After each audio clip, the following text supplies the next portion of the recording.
Welcome to All Shark GDR Show! Salut tout le monde! Dans cette vidéo, on va s'attaquer à un sujet dont on parle peu, mais qui change absolument tout à une table. La responsabilité du joueur. On a souvent l'image du MJ, comme le chef d'orchestre, celui qui doit tout prévoir, tout animer, s'assurer que tout le monde s'amuse. Mais les joueurs, eux, est-ce qu'ils sont juste là pour consommer une histoire comme on regarde un film sur Netflix? Non. Un bon MJ, avec de mauvais joueurs, peut faire une partie médiocre. Un MJ moyen, avec d'excellents joueurs, peut faire une partie légendaire. On va voir comment passer du statut de spectateur à celui de co-créateur. On va parler de proactivité, de gestion de temps de parole et ce fameux travail de l'ombre que le joueur doit accomplir pour que la magie opère.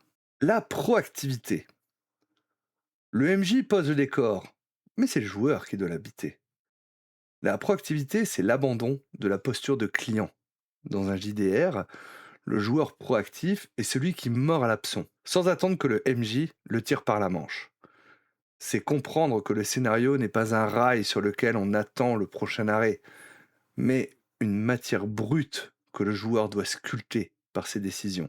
Un joueur proactif crée du jeu là où il n'y en avait pas forcément. Concrètement, qu'est-ce que ça veut dire? C'est que vous ne devez pas attendre le fameux «qu'est-ce que vous faites?» qui vient souvent par le MJ.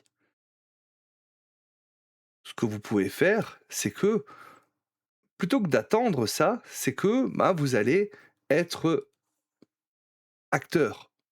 Vous allez justement proposer du jeu. Avant d'attendre que le MJ vous demande ça, vous allez dire: «Ah non, mais attends, moi justement, je connais, quelqu'un, j'ai un contact, que j'avais connu en prison et qui me peut m'aider justement pour enquêter sur ce milieu. Si le MJ vous présente un PNJ louche, on va pas attendre, une preuve, on va lui parler. Derrière, ça va créer justement une interaction. C'est sûr que, si on a un joueur qui, au bout de 2 heures, demande, «Il se passe quoi là?» alors qu'il n'a pas pris une seule initiative de la soirée, c'est plus compliqué. C'est plus compliqué. Si vous, de votre côté, ça vous est déjà arrivé finalement, je pose la question, le chat, est-ce que ça vous est déjà arrivé justement de ne pas attendre la proposition du MJ ou la question du MJ et proposer finalement, une résolution, peut-être une scène, une connaissance que vous pouvez avoir et ainsi de suite, hein. Je vais voir un tel ou autre, mon personnage aimerait faire ça ou je vais faire ça. Ça dépend si vous utilisez la troisième ou la première personne, peu importe par rapport à ça. Pour vous redonner un autre exemple, imaginons un JDR d'enquête. Plutôt que finalement, de dire, «Bon, on a fouillé la bibliothèque, on fait quoi?» En tant que, joueur proactif, vous pouvez dire: «Ah, je me souviens que le jardinier avait un comportement étrange, je vais aller l'interroger, sur ses liens avec l'ancien propriétaire pendant que vous surveillez la maison». Proposer directement une direction. Après, ça va être un échange entre le MJ et puis, les joueurs proactifs, et ça va passer par le fameux «oui et» dont j'ai déjà souvent évoqué, que moi j'ai beaucoup appris quand j'ai fait de l'improvisation théâtrale. C'est que vous allez accepter ce que le MJ va vous proposer et vous allez rajouter quelque chose. Si votre MJ est en train de décrire une ambiance en détail, vous pouvez vous en saisir en fait, en disant peut-être, que vous avez vu tel tableau ou que vous entendez vous telle musique et ainsi de suite et derrière le MJ va lui renouveau faire un «oui et» en acceptant et en rajoutant encore quelque chose, Justement vous avez parlé de musique, il va décrire peut-être ce groupe de musique, sur scène qui est en train de jouer, ce morceau. Oui, c'est plus sympa pour créer l'histoire. Après ça, tu peux répondre à ma place, je pense. Oui, tout à fait, hein. C'est vrai que, alors j'ai pas d'exemples concrets qui me viennent là par rapport, à des parties qu'on a pu faire ensemble, Yume, mais c'est vrai que, tu sais parfaitement être proactive, hein, et donc, à proposer des choses par rapport au background de ton personnage, par rapport justement à des idées que tu vas avoir, par rapport à tes aux capacités que peut avoir ou au pouvoir, par exemple, que pourra avoir ton personnage, hein, donc, ensuite, faut savoir qu'être proactif, hein, c'est pas non plus écraser la table. C'est pas prendre toute la lumière. Et là, pour vous assurer finalement de ça, ce que vous pouvez faire, hein, c'est, bah, de partager la fiche. En fait, avoir une gestion consciente de la gestion de l'éclairage. Dans une série, il y a une scène centrée sur différents personnages. En JDR, c'est au joueur de gérer ce montage. Un bon joueur sait quand il est le protagoniste de la scène, mais il sait surtout quand il doit devenir un personnage de soutien pour mettre en valeur un camarade. Et l'art de passer le ballon pour que l'autre marque le but, en gérant son temps de parole. Si tu réalises que ça fait un quart d'heure que tu monopolises la conversation, bah tu peux justement tendre la main vers un autre personnage justement pour bah, lui passer le ballon. Ça peut être de manière interrogative justement. Tiens, au fait, toi, tu t'y connais bien en botanique, qu'est-ce que tu penses de cette fleur?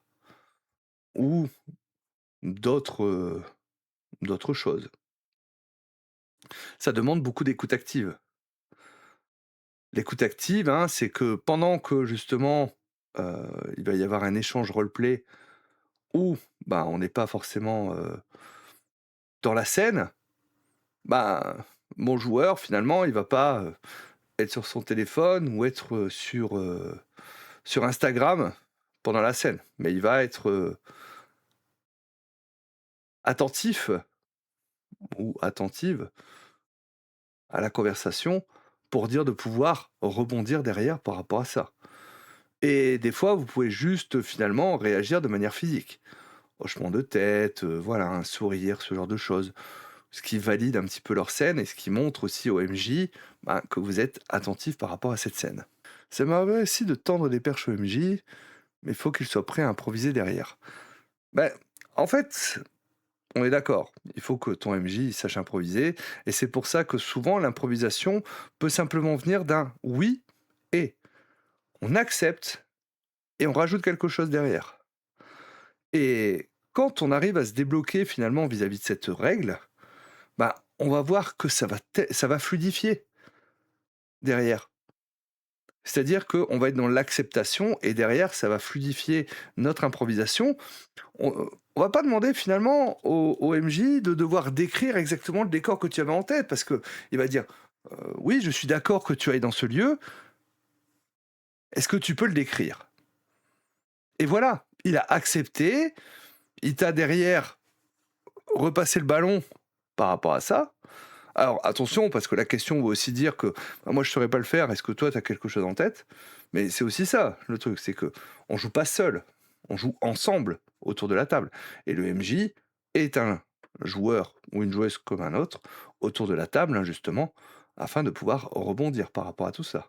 C'est pour ça que, justement, en tant que MJ, je le dis souvent, l'une des plus grandes qualités, ça va être ce qu'on appelle le lâcher prise.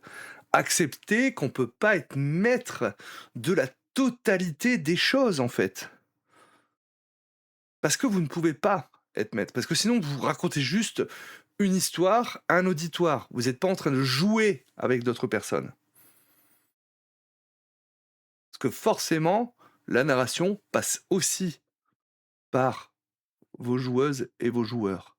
Après, ben, ce joueur-acteur, ce joueur finalement, co-auteur, hein, c'est également, ben, quelque part, quelqu'un qui va s'investir au niveau bah, de la logistique, du respect. C'est peut-être un peu moins glamour, un petit peu moins RP, dans le roleplay, Mais qu'est-ce que c'est indispensable et qu'est-ce que ça fait plaisir d'avoir une joueuse, un joueur qui va faire ça. C'est une partie totalement invisible mais vitale.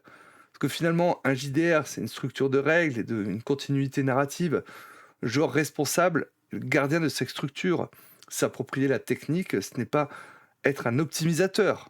On n'est pas dans le minimaxing. C'est simplement s'assurer que le moteur du jeu ne cale pas à chaque fois que l'on lance un dé. Le respect, c'est aussi honorer le temps de préparation du MJ en étant attentif. C'est connaître les règles liées à son personnage, connaître ses sortilèges, connaître ses capacités. C'est également prendre des notes, que ce soit vis-à-vis de nos scènes, vis-à-vis des scènes des autres. En fait, il n'y a rien qui va casser plus l'immersion qu'un joueur qui demande pour la 10e fois c'est quoi déjà le nom du duc machin là qu'on doit aller voir. Que tu redemandes peut-être une fois ou deux, ok, mais au bout de la 10e fois, bon, écris-le. A priori, ça a l'air important. Dans l'écrire, si t'arrives pas à retenir. Et je suis l'un des premiers à des fois avoir du mal à retenir des noms ou autres, hein, parce qu'en plus des fois on va avoir des noms un petit peu alambiqués et, et ainsi de suite. Et bah derrière, bah soit je vais peut-être donner des surnoms ou autres, mais en tout cas on va savoir de qui on parle. Et là aussi, c'est pareil, connaître finalement les capacités, les sorts de son personnage. Si à chaque fois finalement que tu es une phase de combat ou autre, tu es obligé de demander au MJ où tu dois aller vérifier à la page 152 du livre de règles, savoir exactement comment se passe ton sort, ça casse le rythme, hein, par rapport à ça. Connaître ses capacités. Donc ça, c'est important, finalement, tout ça. Je vais vous poser une question, d'ailleurs, sur le chat. Honnêtement, par rapport peut-être aux derniers personnages hein, que vous avez eu l'occasion d'interpréter, sur une échelle de 1 à 10, à quel point vous connaissez les capacités de votre personnage sans regarder votre fiche? Soyez honnête. Vous pouvez répondre également dans la description YouTube par rapport à ça. Juste pour que, voilà, c'est pas une échelle de valeur, hein, mais pour que vous rendiez compte en fait, hein, par rapport à ça.